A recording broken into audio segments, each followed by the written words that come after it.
মঙ্গলবার রাজ্য জুড়ে একাধিক আদালতে বোমাতঙ্ক। কলকাতা থেকে মুর্শিদাবাদ, আসানসোল থেকে হুগলি, একের পর এক আদালতে ইমেলের মাধ্যমে বোমা মারার হুমকি দেওয়া হয়।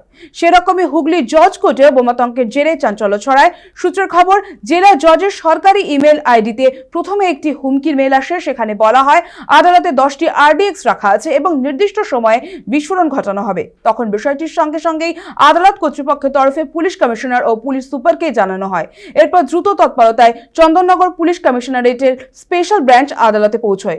আদালতে উপস্থিত আইনজীবী, কর্মী ও সাধারণ মানুষের মধ্যে যাতে আতঙ্ক না ছড়ায় সে বিষয়ে বিশেষ নজর দেওয়া হয়। এমন ঘটনার জেরে নিরাপত্তা জোরদার করা হয় গোটা আদালত চত্বরে।